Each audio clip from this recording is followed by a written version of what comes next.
इंतखाबी इस्लाहात पर कानून साजी के लिए बिल आखिर हुकूमत ने अपने सबसे अहम इत्तेहादी यानी MQM को पार्लियामेंट के मुश्तरका इजलास में हिमायत के लिए अब राजी कर लिया है। MQM पाकिस्तान के रहनुमा और वफाकी वजीर बराए इंफॉर्मेशन टेक्नोलॉजी अमीनुल हक ने इस बात की तस्दीक भी कर दी है कि कल वजीर आज़म और वजारत साइंस और टेक्नोलॉजी की जानिब से उनकी जमात को EVM पर ब्रीफिंग दी गई और अब उनकी जमात पार्लियामेंट के मुश्तरका इजलास में EVM के बिल समेत दीगर जो भी कानून साजी होगी उस पर हुकूमत की हिमायत करेगी।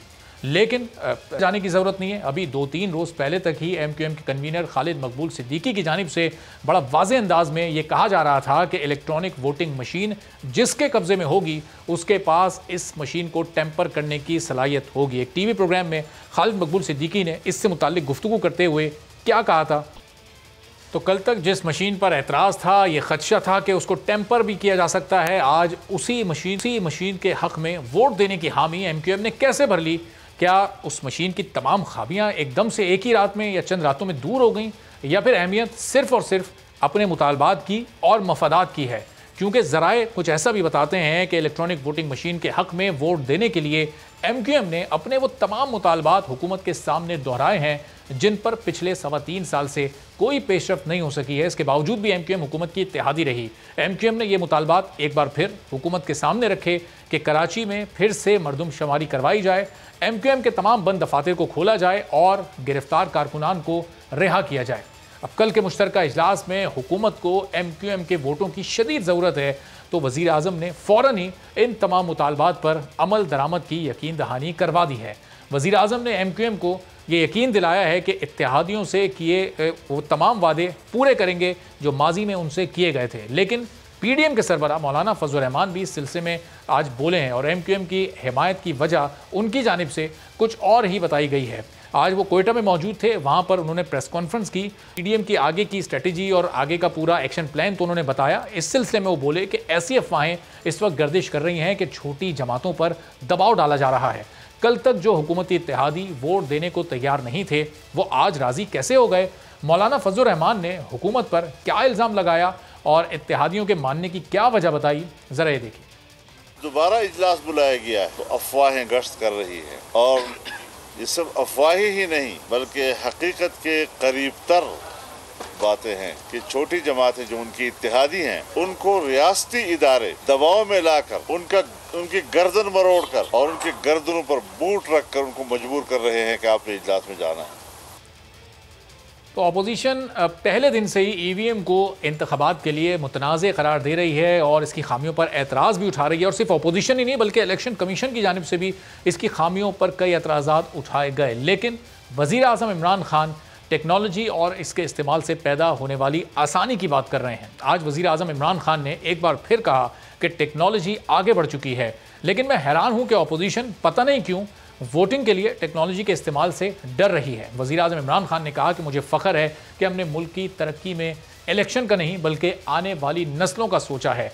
इमरान खान का इस बारे में आज क्या कहना था, ये भी सुनिए। दुनिया के अंदर वो टेक्नोलॉजी का इस्तेमाल आ गया है वोटिंग के ऊपर ताकि बेहतर तरीके से साफ और शफाफ हो। लेकिन ये मुझे हैरत है कि हमारी ऑपोजिशन को पता नहीं उस पर क्या प्रॉब्लम आ रही है, मशीन से डरे हुए हैं, पता नहीं किस चीज़ से। मुल्क आगे कैसे बढ़ते हैं जब वो आगे अपनी आने वाली नस्लों का सोचते हैं, वो आने वाली इलेक्शन का नहीं सोचते। तो मुझे जो फ़ख्र है जिस चीज़ पे कि हमारी हुकूमत ने अपनी आने वाली नस्लों का सोचा बनिस्बत के अगले इलेक्शन का सोचने का। तो अब सूरत हाल बड़ी दिलचस्प है कि आज से 6 दिन पहले यही मुश्तरका इजलास मौखर किया गया था और वजह यह बताई गई थी कि अपोजिशन जमातों से इस सिलसिले में बात की जाएगी, उनको ऑन बोर्ड लिया जाएगा। लेकिन इन 6 दिनों में हमने देखा कि हुकूमत सिर्फ एक काम में मसरूफ़ रही और वो काम था इत्तेहादी जमातों को मनाना। और MQM को तो पूरी तरह से MQM मनाने में कामयाब हो भी गई है हुकूमत, और काफ लीग को भी किसी हद तक मना लिया गया है।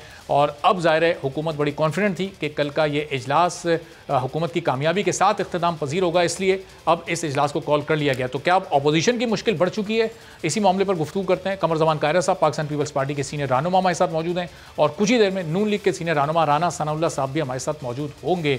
तो एक हफ्ते पहले अपोजिशन को कामयाबी मिली थी हुकूमत के खिलाफ क्या उसका ऑपोजिशन अपनी वही कारकर्दगी दोहरा पाएगी या फिर कल कुछ मुश्किल महसूस करेगी? तो कायरा साहब, इत्तेहादी तो बहरहाल मान गए और MQM तो अब हुकूमत की हर कानून साजी में उसकी हिमायत करेगी। इस पूरी सूरत हाल के बाद ऑपोजिशन कहीं कोई मुश्किल महसूस कर रही है? देखिए, अपोजिशन मुश्किल में नहीं होगी। अपोजिशन क्या करना चाह रही है?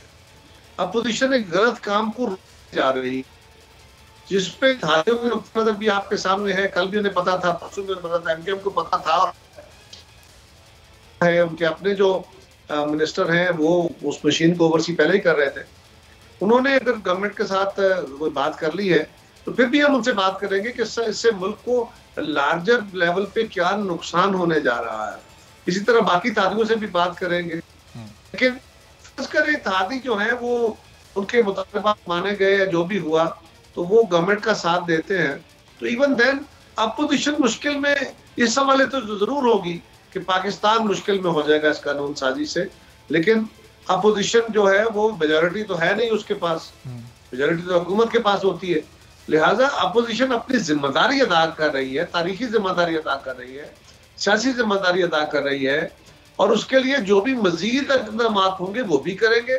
लेकिन अपोजिशन जो है वो बाकी जमातों को इस बात पे कायल करने की कोशिश की।